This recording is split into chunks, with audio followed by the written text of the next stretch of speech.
वर्णिवेशरमणीयदर्शनं मन्दहासरुचिराननाम्बुजम् पूजितं सुरनरोत्तमैर्मुदा धर्मनन्दनमहं विचिन्तये। अस्मद्गुरो समारम्भां नाथयामो न मध्यमाम् लक्ष्मीवल्लभपर्यन्तां वन्दे गुरुपरम्परा वन्दे गुरुपरम्परा। सहजानंद स्वामी महाराजनी जय। श्री नारायण मुनिदेवनी जय। श्री राधा राधा विहारी लालनी जय। असतो मा षड्गमय तमसो मा ज्योतिर्गमय मृत्युर्मा अमृतं गमय। ओम शांति शांति शांति। निखिल हे प्रत्यनीक कल्याणिकतान स्वीतर समस्त वस्तु विलक्षण अनंत कोटि ब्रह्मांड नायक श्रीदेवी भूदेवी नीलादेवी श्री राधा देवी થી સમલંકૃત સર્વ અવતારના અવતારી સર્વ કારણના કારણ પરબ્રહ્મ પરમાત્મા ભગવાન શ્રી હરિની મહતી કૃપાથી આપણે માનવ જીવનના સર્વોત્કૃષ્ટ લાભ એવા સત્સંગને માટે ઉપસ્થિત થયા છે। ઉપસ્થિત થનારા બધા જ ભગવત ભક્તોના હૃદયની અંદર અપરોક્ષ રૂપે બિરાજમાન એ જગત કારણ તત્વ ભગવાન શ્રી હરિના ચરણારવિંદરની અંદર હું સાષ્ટાંગ દંડવત પ્રણામ કરી આજની આ કથાનો શુભારંભ કરું છું। ભક્તો, આજે આપણે સર્વપ્રથમ ભગવાન શ્રી કૃષ્ણના પુત્ર શાંબનું જીવન ચરિત્ર જે છે એ શ્રવણ કરશું। શાંબ પૂર્વજન્મની અંદર કોણ હતા તથા આ જન્મની અંદર એ ભગવાન શ્રી કૃષ્ણના પુત્ર રૂપે કેવી રીતના પ્રગટ થયા તથા એણે ભગવાન શ્રી કૃષ્ણની લીલાઓની અંદર કયા પ્રકારે સહાય કરી વગેરે વગેરે બાબતો જે છે એ આજે આપણે શ્રવણ કરશું। ભગવાન શ્રી કૃષ્ણ અને રિક્ષરાજ જાંબુવન વચ્ચે શ્યમંતક મણિ પ્રાપ્ત કરવાને અર્થે 28 દિવસ પર્યંત યુદ્ધ ચાલ્યું અને 28મા દિવસે જાંબુવનના હાડકા ખોખરા થવા લાગ્યા એટલે એને ખબર પડી ગઈ કે યુદ્ધની અંદર મારો સામનો કેવલ ને કેવલ પરબ્રહ્મ પરમાત્મા મારા ઈષ્ટદેવ રામ જ કરી શકે છે। કારણ કે રિક્ષરાજ જાંબુવન જે છે એ બ્રહ્માજીના અવતાર હતા।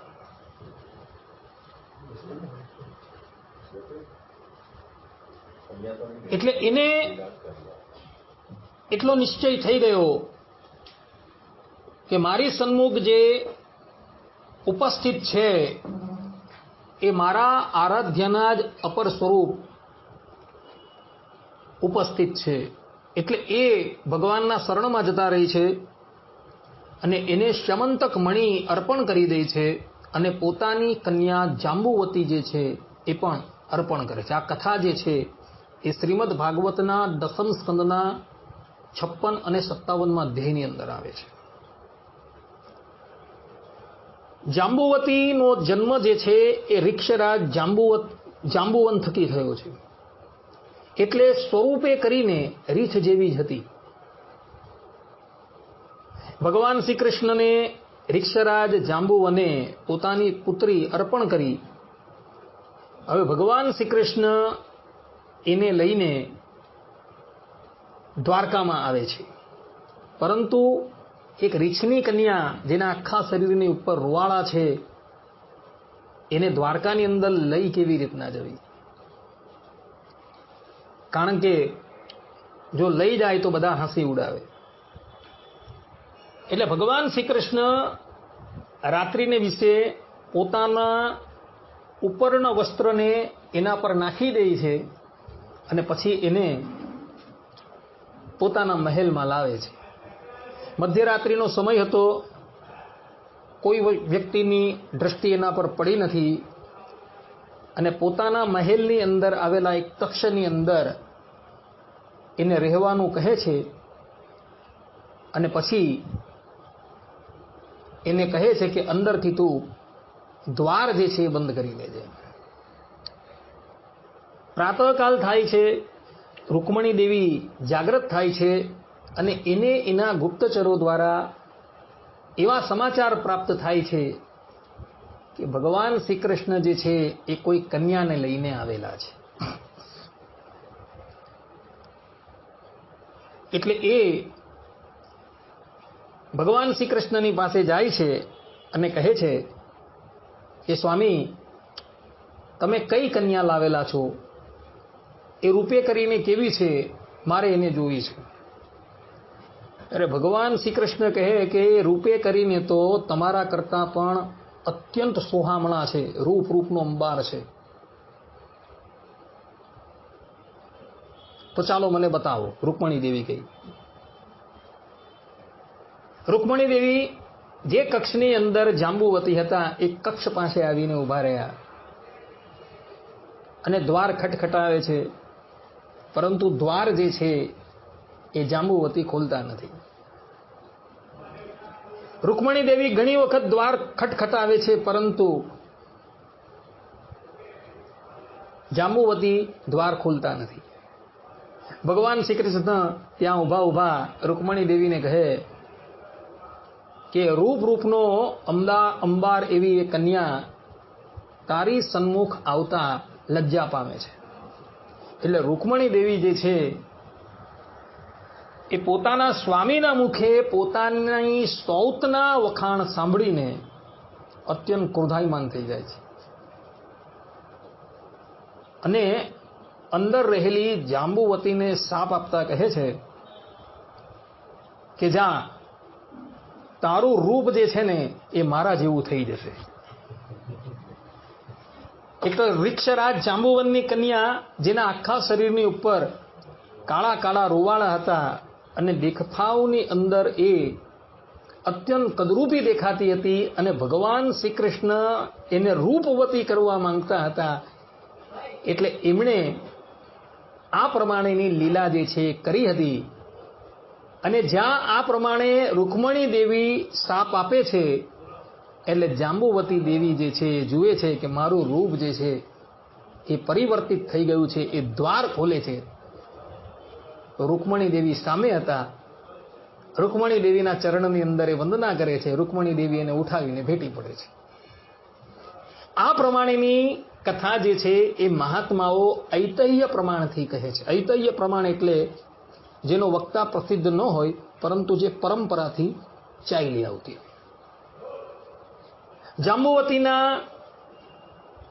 લગ્ન ભગવાન શ્રી કૃષ્ણની સાથે થઈ જાય છે.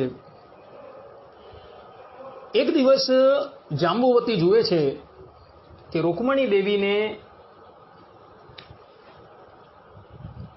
એક પુત્ર જે છે એ પ્રાપ્ત થયો છે અને એ પુત્ર પ્રાપ્ત કરવાને અર્થે ભગવાન શ્રી કૃષ્ણ તપસ્યા કરવા માટે ગયા હતા અને તપસ્યાએ કરીને એમને એક દૈદીપ્યમાન પુત્રની પ્રાપ્તિ થયેલી છે.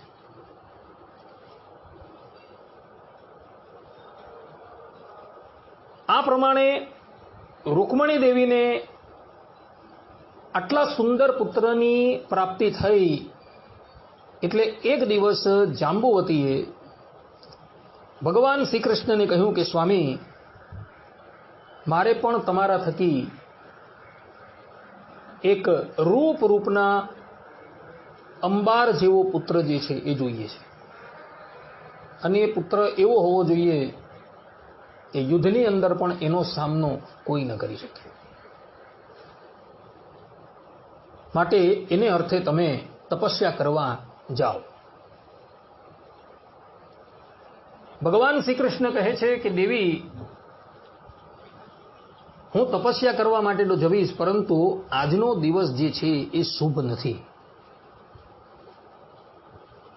હું થોડા દિવસ રહીને જ્યારે શુભ કાલ ઉપસ્થિત થશે ત્યારે તારી ઈચ્છા પૂર્તિને અર્થે ગંધમાદન પર જઈને તપસ્યા પરાયણ થઈશ, પરંતુ આજે નથી જવું.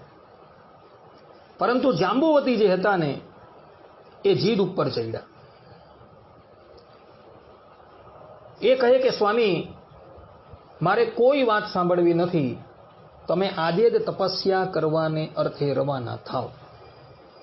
ભગવાન શ્રી કૃષ્ણ જાંબુવતીને ઘણા સમજાવે છે, પરંતુ જાંબુવતી એકના બે થતા નથી અને અશુભ મુહૂર્તની અંદર ભગવાન શ્રી કૃષ્ણ જે છે એ તપસ્યા કરવાને અર્થે ગંધમાદન પર્વત એટલે કે હિમાલય પર જાય છે. આ કથા જે છે એ શિવ પુરાણની અંદર ઉમા સંહિતા અધ્યાય 3 અંદર છે. કુર્મ પુરાણની અંદર પણ પૂર્વાર્ધની અંદર આ કથા છે અને મહાભારતની અંદર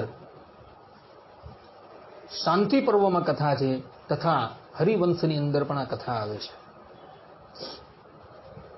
ભગવાન શ્રી કૃષ્ણ ગંધમાદન પર્વત પર આવે છે અને ત્યાં ઉપમન્યુ નામના એક મહર્ષિ થકી ઓમ નમઃ શિવાય આ પંચાક્ષર મંત્રની એ દીક્ષા લે છે અને 12 વર્ષ પર્યંત ભગવાન શ્રી કૃષ્ણ ભગવાન શંકરની ઘોર તપસ્યાની અંદર લીન થઈ જાય છે.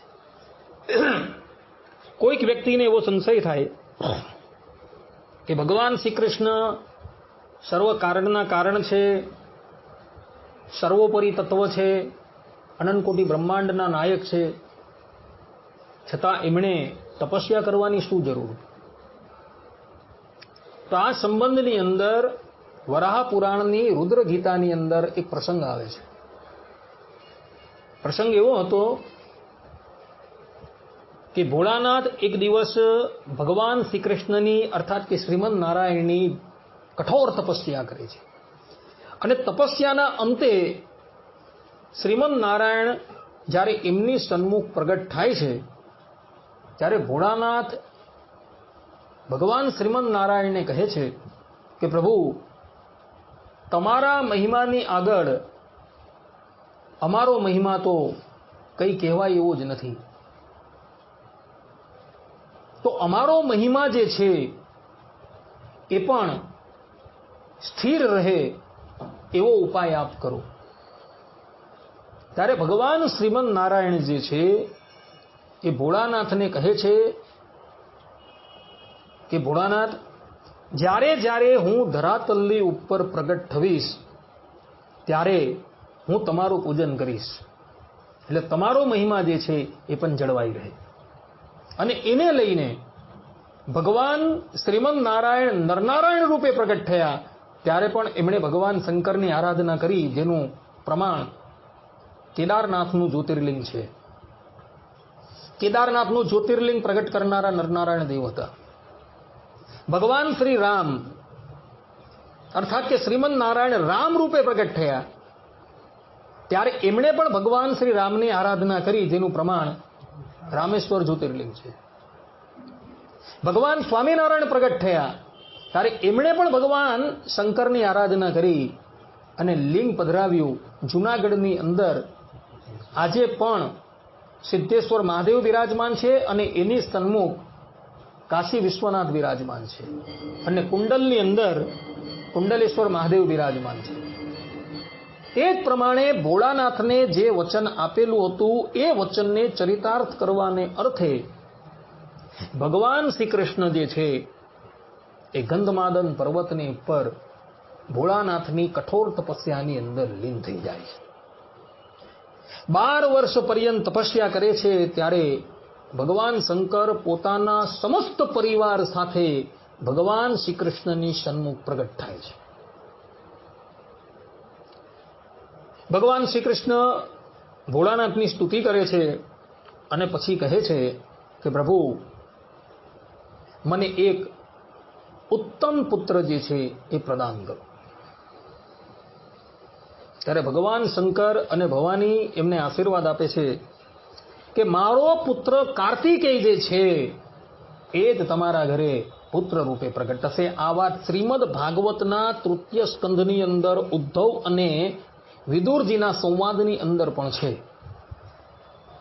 કે કાર્તિકેય સ્વયં જ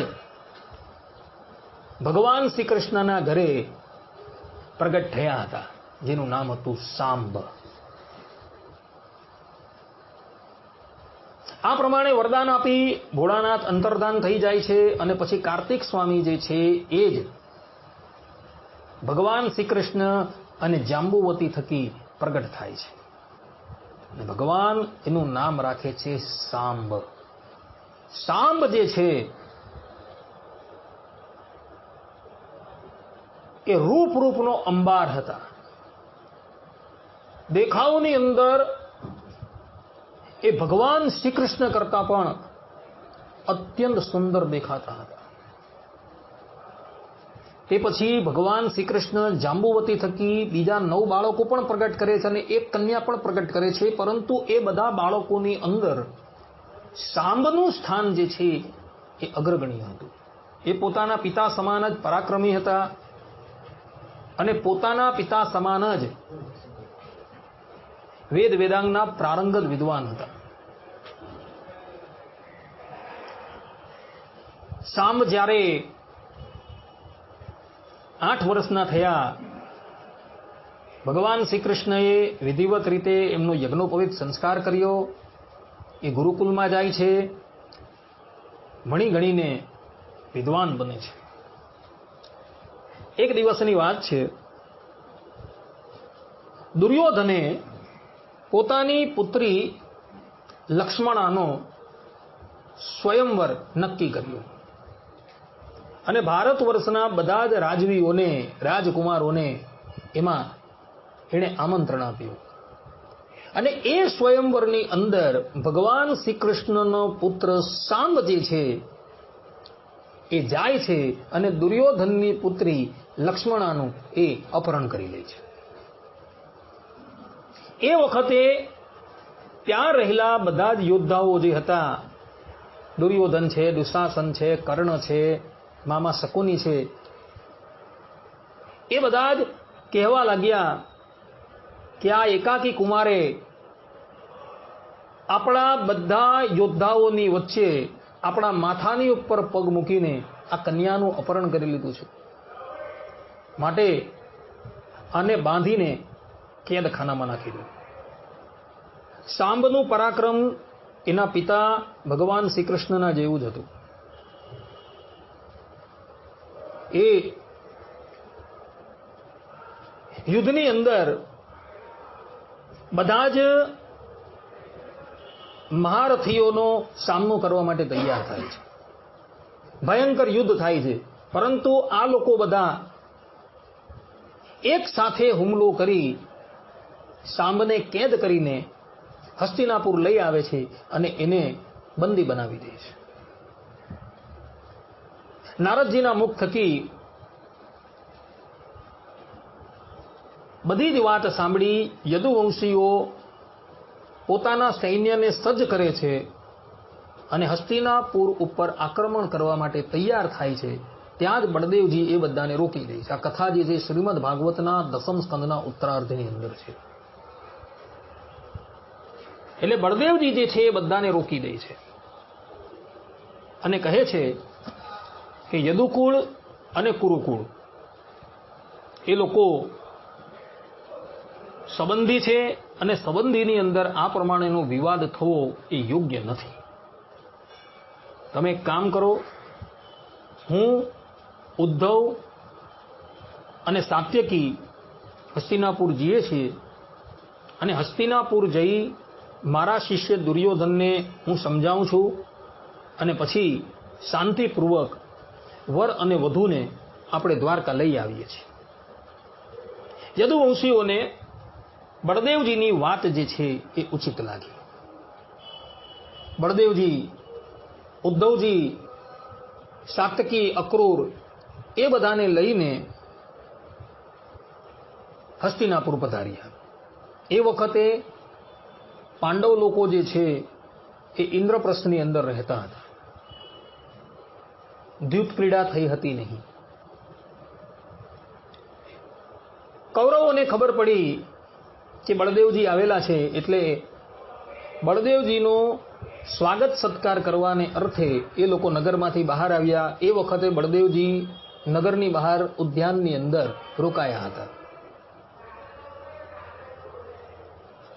બળદેવજીનું સ્વાગત કર્યું, એમની સ્તુતિ કરી, એમને નમસ્કાર કર્યા. પછી બળદેવજીએ કહ્યું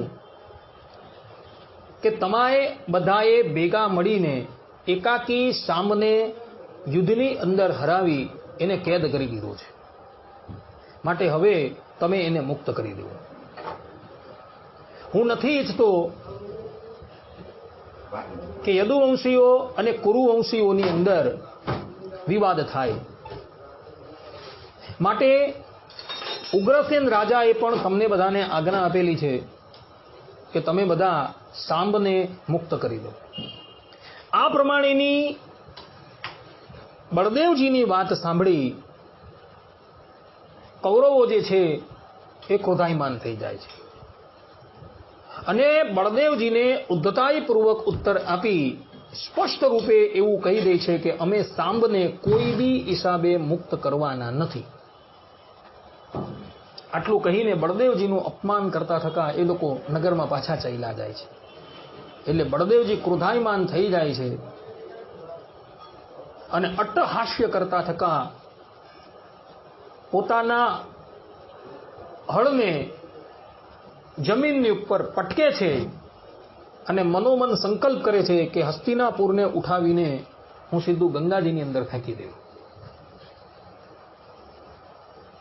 બળદેવજી એ સ્વયં શેષનાગનો અવતાર છે, જેની એક ફણાની ઉપર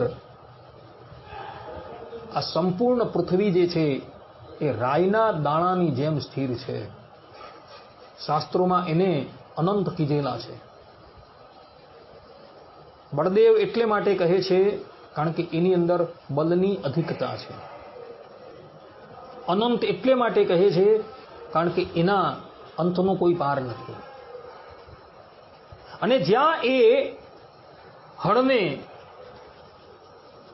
જમીનમાં મૂકી હસ્તિનાપુરને ખેંચવાની તૈયારી કરે છે, ત્યાં જ હસ્તિનાપુરની અંદર જાણે ભૂચાલ આવી ગયો એમ મોટા મોટા મહેલો જે છે, અટારીઓ જે છે એ પડવા લાગ્યા. કૌરવોને ખબર પડી ગઈ કે આ બધું જ પરાક્રમ જે છે એ બળદેવજીનું છે. એટલે એ લોકો સાંબ અને લક્ષ્મણાને લઈને બળદેવજીની પાસે ઉપસ્થિત થાય છે અને કહે છે કે હે પ્રભુ, અમે તમારા મહિમાથી અનભિજ્ઞ હતા, કૃપા કરીને અમારા અપરાધોને આપ ક્ષમા કરો. આટલું કહી દુર્યોધન ઘણું બધું દહેજ આપી સાંબ અને લક્ષ્મણાને વિધિવત રીતે બળદેવજીને સુપ્રત કરી દે છે.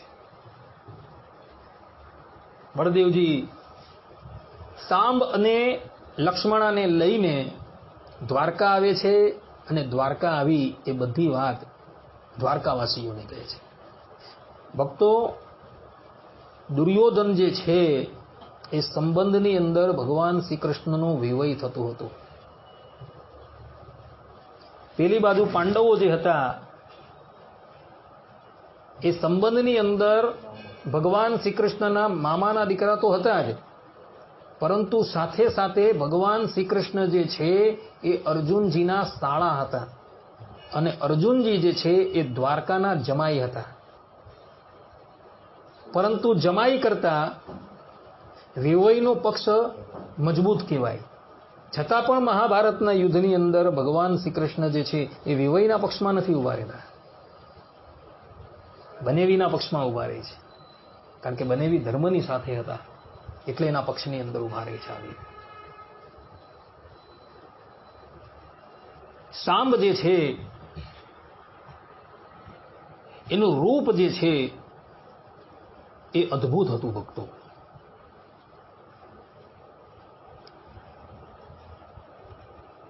પદ્મપુરાણના સૃષ્ટિખંડ અધ્યાય 23ની અંદર એક કથા આવે છે.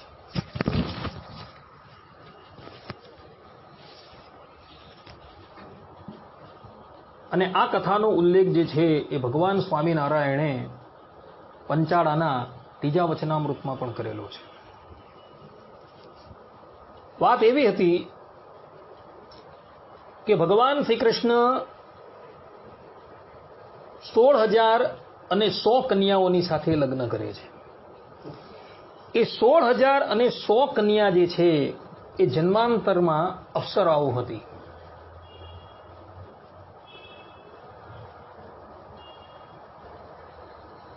એ મનોમન વિચાર કરવા લાગી કે આપણે આ અપ્સરાનો દેહ પ્રાપ્ત થયો છે. અપ્સરા એટલે એક જાતની વેશ્યા.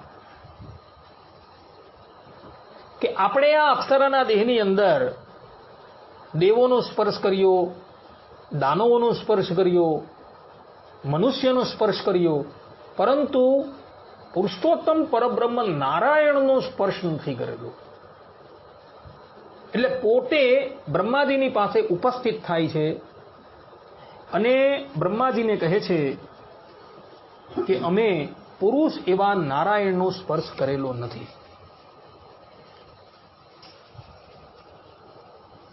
તો અમે એવું ઈચ્છીએ છીએ કે પરબ્રહ્મ પરમાત્મા શ્રીમદ નારાયણ અમને પતિ રૂપે પ્રાપ્ત થાય. આ કથા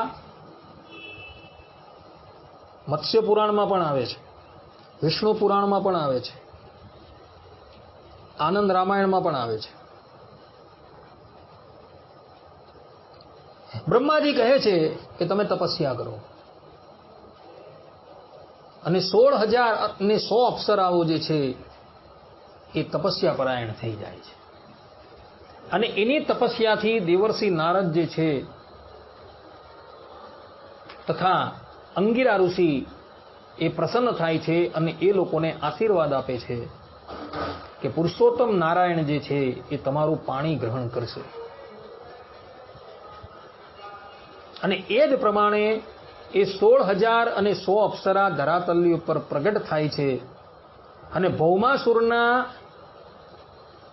કારાગારની અંદર એ બધી જ કન્યા જે છે એ કેદ હતી. ભૌમાસુર એ બધી જ કન્યાઓ જે છે જે પૃથ્વીની ઉપર એ લોકોએ જન્મ લીધેલો એક પછી એક બધીને જ અપહરણ કરીને પોતાના કેદખાનાની અંદર એ કેદ કરી દે છે. ભગવાન શ્રી કૃષ્ણ ભૌમાસુરનો ઉદ્ધાર કરે છે અને પછી જ્યારે એ કન્યાઓની પાસે જાય છે ત્યારે એ કન્યાઓ ભગવાન શ્રી કૃષ્ણનું રૂપ જોઈને મનોમન એવી ઈચ્છા કરે છે કે આ શ્રી કૃષ્ણ આપણા સ્વામી થઈ જાય. અને ભગવાન શ્રી કૃષ્ણ એ 16,000 કન્યાઓને અપનાવી લે છે, એનું પાણી ગ્રહણ કરે છે, એની સાથે લગ્ન કરે છે અને એને દ્વારકા લઈ આવે છે. એક સમયની વાત છે, દ્વારકાની પાસે આવેલી એક બાવલીની અંદર ભગવાન શ્રી કૃષ્ણ એ 16,000 કન્યાઓની સાથે જલ વિહાર કરતા હતા. આ કથા જે છે એ પદ્મ પુરાણ સૃષ્ટિખંડ અધ્યાય 23 ની અંદર જોવા મળે છે. એવા જ સમયની અંદર સાંબ જે છે એ બાવલીની પાસે આવે છે જ્યાં ભગવાન શ્રી કૃષ્ણ 16,000 કન્યાઓની સાથે વિહાર કરતા હતા.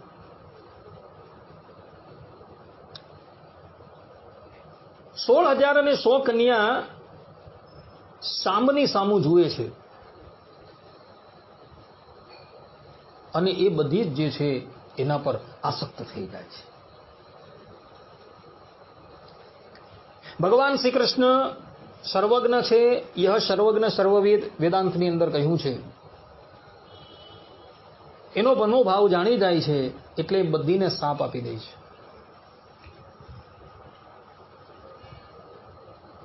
કે એક દિવસ એવો આવશે કે તમને મારો વિયોગ થશે. અને એને જ લઈને જ્યારે ભગવાન શ્રી કૃષ્ણ સ્વધામ પધાર્યા અને અર્જુનજી એ 16,000 કન્યાઓને લઈને હસ્તિનાપુર આવતા હતા ત્યારે માર્ગની અંદર કાબાઓ જે છે એ લૂંટી જાય છે. કેમે કરીને કાબાઓના હાથમાંથી એ છૂટી જાય છે, પરંતુ કાબાઓ જે છે એ એની સાથે કુચેષ્ટા કરી ચૂકેલા હોય છે, એટલે બધી જ ભ્રષ્ટ થઈ ગઈ હોય છે. 16,100 કન્યા પછી ત્યાંથી અર્બુદાચલ પર્વતની ઉપર આવે છે, અને અર્બુદાચલ પર્વતની ઉપર એક ઋષિ રહેતા હોય છે. એ ઋષિના શરણમાં જાય છે અને એને પોતાની શુદ્ધતાઈનો ઉપાય પૂછે છે. ત્યારે એ ઋષિ જે છે એ એને વેશ્યાવ્રતનો ઉપદેશ આપે છે. આ વાત પદ્મપુરાણ સૃષ્ટિખંડ અધ્યાય 23 ની અંદર છે. અને એ વ્રત કરીને શુદ્ધ થાય છે અને પછી યમુના પુલિન પર જઈ ઉદ્ધવજીના મુખ થકી એ શ્રીમદ ભાગવત સાંભળે છે અને પછી એ ગોલોકધામ જાય છે. એવું સ્કંદ પુરાણના ભાગવતના મહાત્મ્યમાં લખેલું છે.